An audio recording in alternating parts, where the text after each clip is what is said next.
ditandai dengan seruan dari Jibril kepada Muhammad, wahai manusia, orang yang dingin, orang yang berselimut. Nah, apakah setiap wahyu yang diterima oleh Muhammad itu dalam keadaan sakit? Nah, katakanlah begitu. Ya, ini terkait tentang penerimaan wahyu yang kedua, kan Nabi berselimut. Lalu kemudian Jibril datang untuk menyerunya dengan wahyu itu berupa apa? Ya ayyuhal muddatsir qum fa'andzir, wahai orang yang berselimut, bangun dan berilah peringatan. Apakah setiap wahyu datang itu Nabi dalam keadaan sakit begitu ya? Tidak semua. Ini hanya awal-awal saja karena namanya wajar manusia. Ya, nggak pernah bertemu dengan makhluk asing seperti itu, baru ketemu kan. Sehebat-hebatnya manusia, mentalnya baja seperti apa, tetap juga mengalami masa down, takut luar biasa. Sehingga wajar kemudian Nabi mengalami ketakutan. Makanya beliau minta untuk diberikan kenyamanan. Dan di sini butuh, ya, itulah ahli istrinya ya, Khadijah, luar biasa. Beliau memberikan kenyamanan dan seterusnya. Intinya bahwa tidak setiap keadaan. Ya, Nabi menerima wahyu kadang-kadang itu seperti suara halilintar. Dan itu cuma Nabi yang SAW yang tahu. Kadang-kadang seperti suara lonceng yang kencang sekali yang membuat Nabi kaget. Setelah itu Nabi kemudian siap menerima wahyu. Jadi kondisi itu biasanya para sahabat tahu.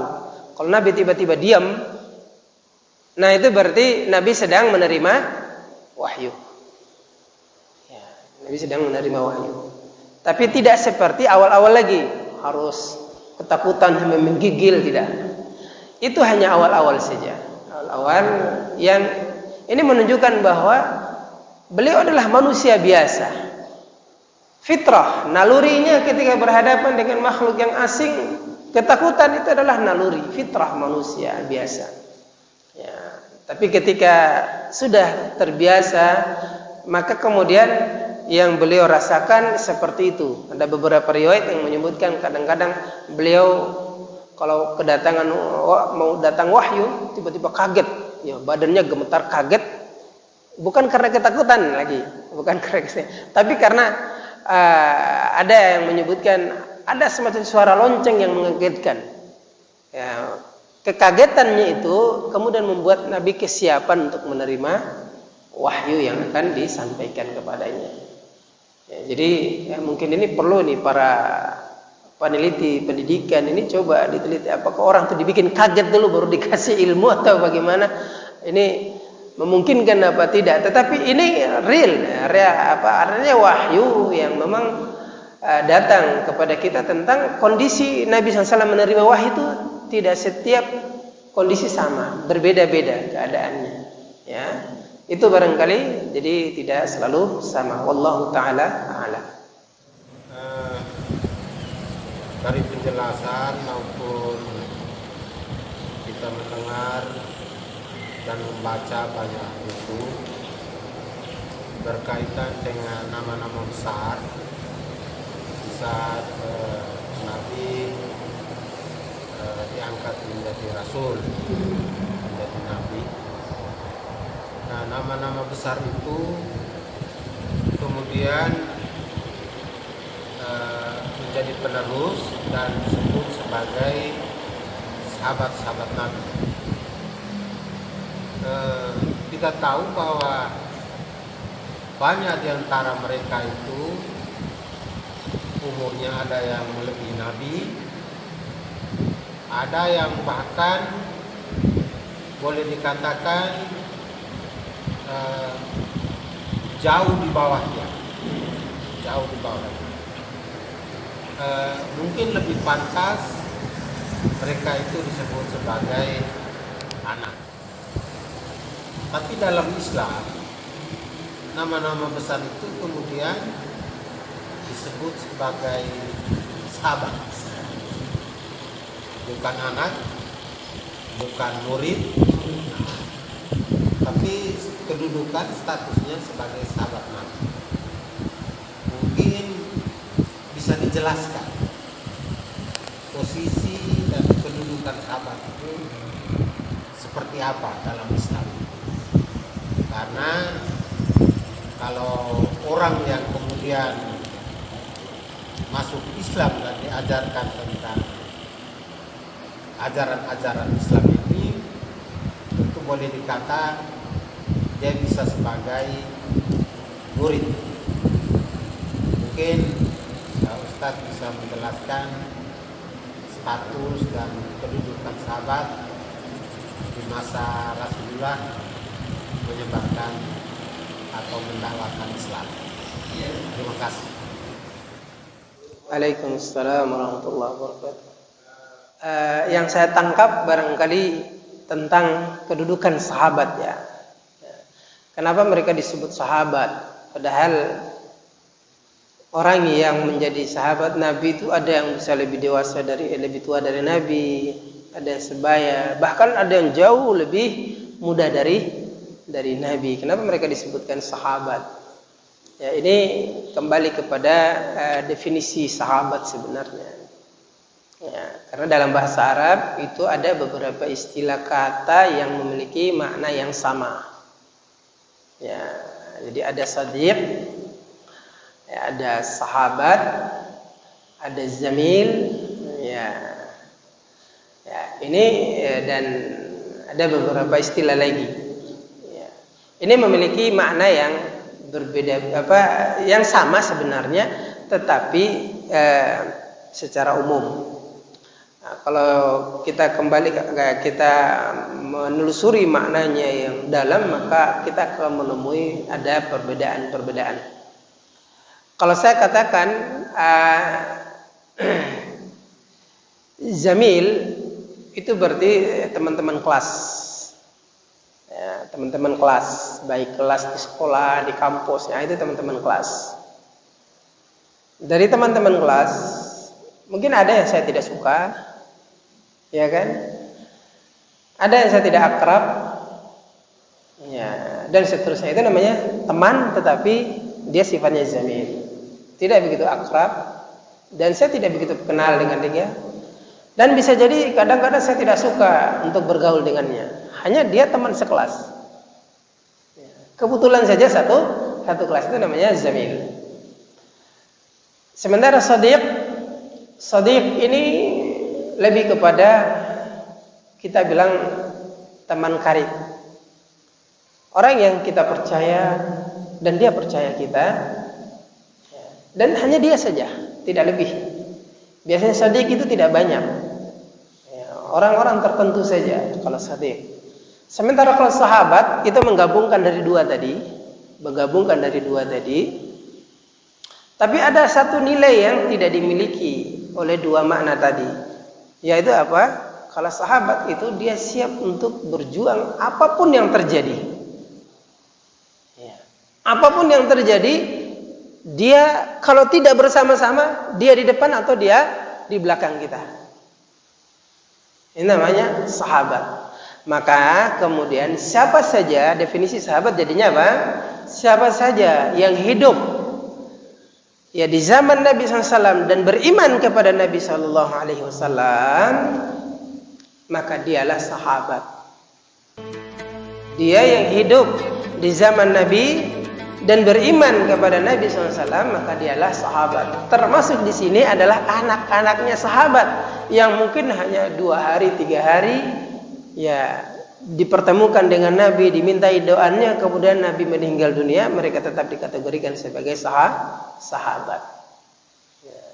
Kenapa? Karena anak itu lahir dari rahim seorang wanita muslimah, dari ayah yang muslim dan beriman kepada Rasulullah SAW yang hidup di saat itu. Dan Rasul menyaksikan dia lahir, ya, dan mungkin Nabi pernah gendongnya, bahkan mendoakannya dan seterusnya, maka itu dikategorikan sebagai sahabat. Hanya jemaah sekalian, ada orang-orang yang beriman kepada Nabi SAW, ya, beriman kepada Nabi SAW, dan di zaman Nabi SAW Bahkan mungkin berkali-kali berupaya bertemu Nabi SAW, tapi tidak ketemu dengan Nabi SAW. Maka mereka disebutkan sahabat. Ya, ada perselisihan memang tentunya. Ada istilah yang mungkin diberikan oleh para ulama. Ada yang disebutkan mereka adalah al-mukhadram. Kenapa al-mukhadram? Ya, nisbat ini kepada orang-orang Hadramaut. Ya, karena orang-orang Hadramaut itu mereka berislam di zaman Nabi Shallallahu Alaihi Wasallam. Ya, mereka mengimani Nabi SAW dan mereka didatangi sahabat untuk mengajarkan kepada mereka Islam. Tetapi banyak di antara mereka yang tidak bertemu dengan Nabi Shallallahu Alaihi Wasallam sampai Nabi meninggal dunia. Maka mereka disebut sebagai mukhadram, dinisbatkan kepada kampung Hadramaut atau daerah Hadramaut. Sebenarnya mereka sezaman hidup dan mereka ketika berislam itu masih Nabi, ya artinya masih beberapa tahun hidup bersama mereka. Tetapi karena mereka tidak bisa hidup seperti siapa? Seperti Uwais Al-Qarni. Ya, Uwais Al-Qarni. Ya, Uwais Al-Qarni adalah beliau orang yang beriman kepada Nabi dan berislam dengan Islam yang sangat baik. Bahkan Nabi SAW kemudian diwahyukan tentang siapa sosok Uwais ini. Dia adalah laki-laki yang sangat berbakti kepada ibunya. Ya, sangat berbakti pada ibunya dan dia orang yang kalau dia berdoa, doanya pasti dikabulkan oleh Allah Subhanahu wa taala. Maka waktu itu Nabi berpesan, kalau kamu bertemunya, mintalah doanya.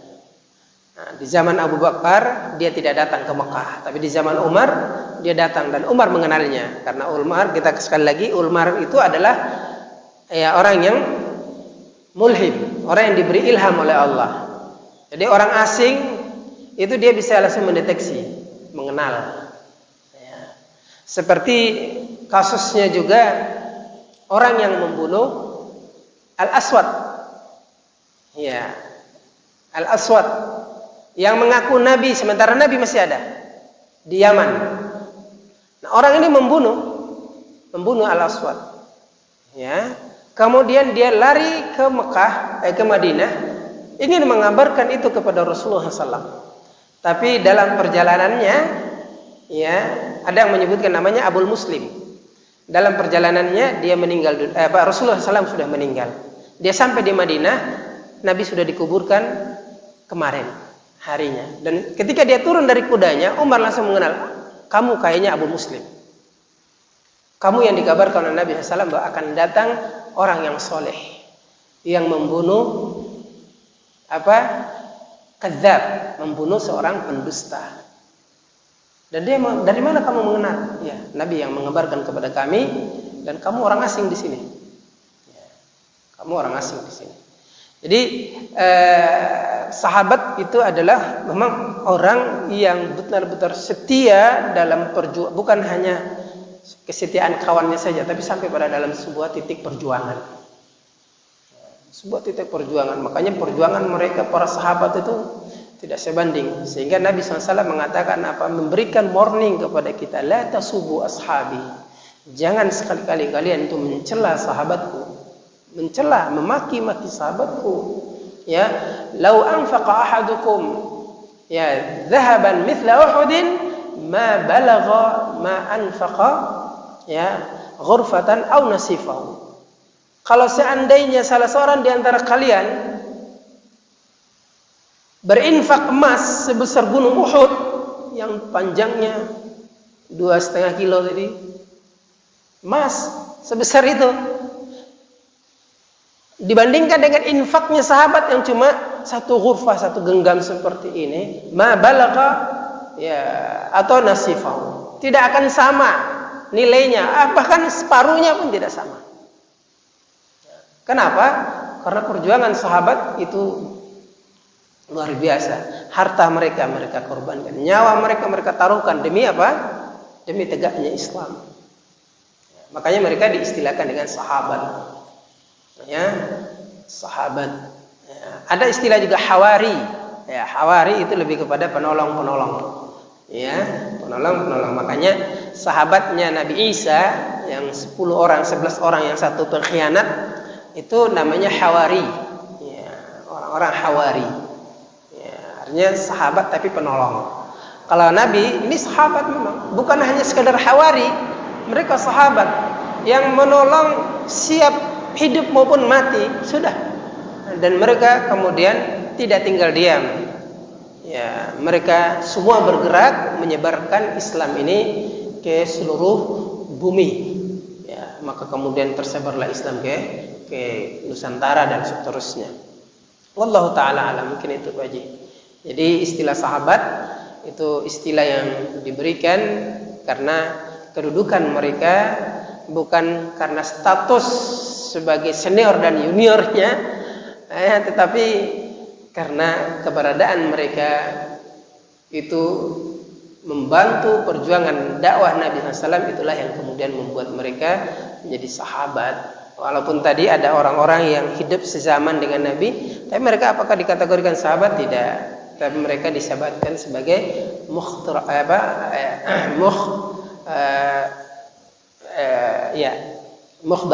Ya, mukhdaram ini dinisbatkan kepada kaum muslimin yang berislam dari negeri Hadramaut yang ada di Yaman. Ya, mereka berislam sezaman dengan Nabi, hanya mereka tidak bertemu dengan Nabi Shallallahu Alaihi Wasallam. Allah Taala alam. Singkat saja Ustaz, bagaimana prosesnya Rasulullah SAW memeluk agama Islam, dan bagaimana juga Rasulullah itu mengislamkan sahabatnya? Dia punya prosesnya seperti apa Ustaz? Proses. Siap Ustaz. Rasulullah memeluk agama Islam, terus bagaimana proses Rasulullah mengislamkan para sahabatnya? Demikian, terima kasih. Assalamualaikum warahmatullahi wabarakatuh. Ya, alhamdulillah. Jadi ketika Nabi SAW setelah beliau dinubuatkan oleh Allah, kemudian dia tetapkan sebagai Rasul, berarti tugasnya adalah mendakwahkan. Bagaimana proses Nabi kemudian berislam? Tentu Allah yang mengislamkan Nabi. Dan proses itu sudah terjadi dari masa kecilnya sampai dewasanya, kemudian sampai pada proses pengangkatan menjadi Rasul. Itu adalah proses menuju keislaman Rasulullah Sallallahu Alaihi Wasallam. Jadi kapan Nabi berislam? Ya sudah lama proses itu berjalan. Kemudian setelah beliau menerima amanah risalah, maka beliau segera bangkit kemudian mendakwahkan Islam itu. Maka datanglah beliau. Cara yang pertama yang beliau lakukan adalah mendatangi keluarga-keluarganya, mendatangi keluarganya, istrinya, ya kan. Kemudian orang-orang yang hidup di bawah tanggung jawabnya. Kenapa di sini kok anak-anaknya tidak termasuk di sini? Ya, karena kalau kita lihat, ya sebagian anaknya sudah menikah. Ya, ada anaknya yang sudah menikah, seperti Zainab, itu sudah menikah ikut suaminya. Ya, anaknya tidak disebutkan, tapi anaknya termasuk orang pertama yang didakwai, yang akhirnya berislam juga, cuma tidak disebutkan di sini. Tetapi mereka termasuk orang-orang pertama yang berislam. Karena kalau kita lihat secara umum disebutkan bahwa Nabi mengawali dakwah itu kepada keluarga. Dan alhamdulillah semua anak-anaknya berislam. Semua anak-anaknya yang hidup, 4 orang perempuan itu semuanya berislam. Dan termasuk semua orang-orang yang hidup di bawah keluarganya, hidup dalam lingkungan keluarganya, kecuali sebagian besar paman-pamannya yang kemudian tidak berislam. Maka beliau datangi istrinya.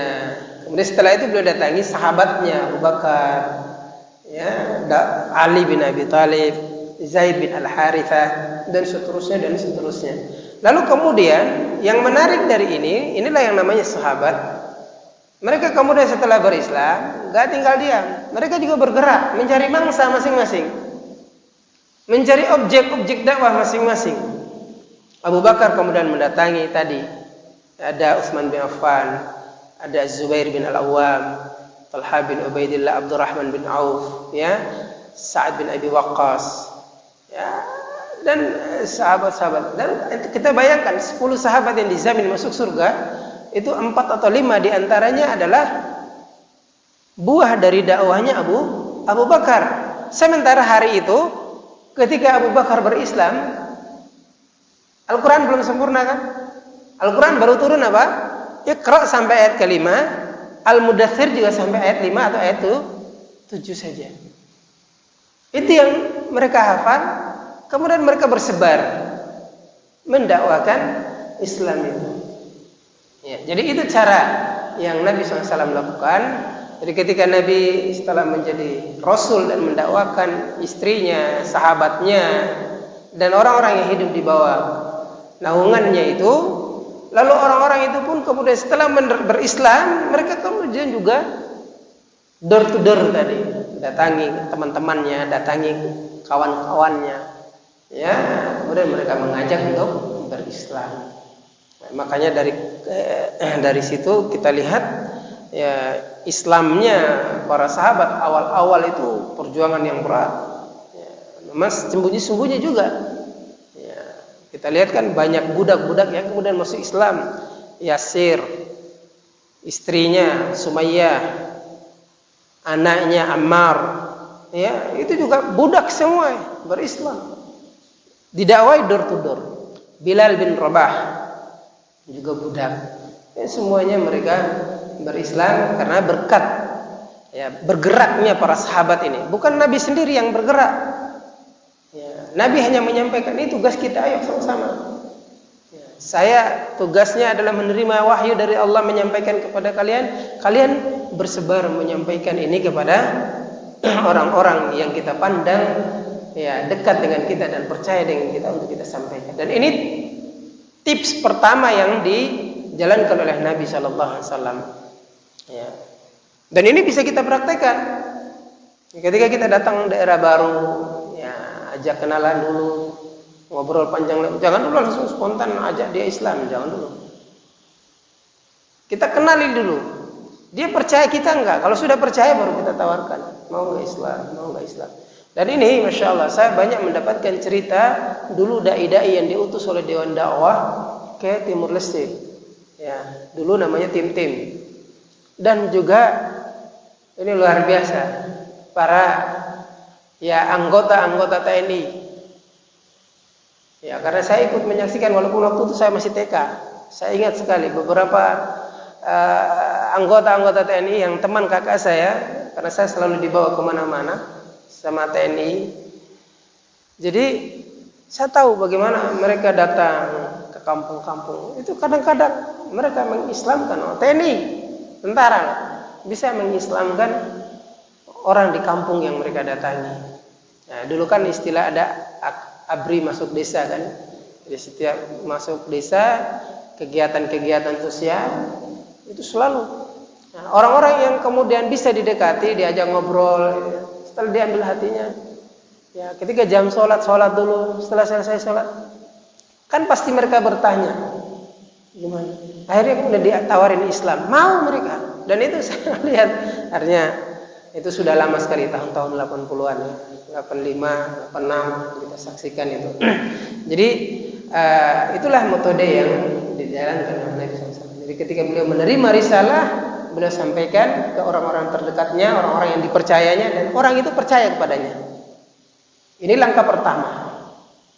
Ya, baru setelah itu tersebar, ya, sampai kepada negeri kita Nusantara. Jadi Islam yang masuk ke Nusantara, jadi bukan Islam Nusantara. Ya, saya rasa itu barangkali, ya. Lagi mereka disuruh syahadat. Ya, setelah syahadat kemudian, kan awal-awal belum begitu. Yang penting awal-awal orangnya syahadat. Setelah syahadat, dalam perjalanannya baru ada syariat mandi. Makanya ketika Umar masuk Islam disuruh mandi. Karena Umar masuk Islam agak belakangan. Sementara awal-awal tidak ada syariat mandi.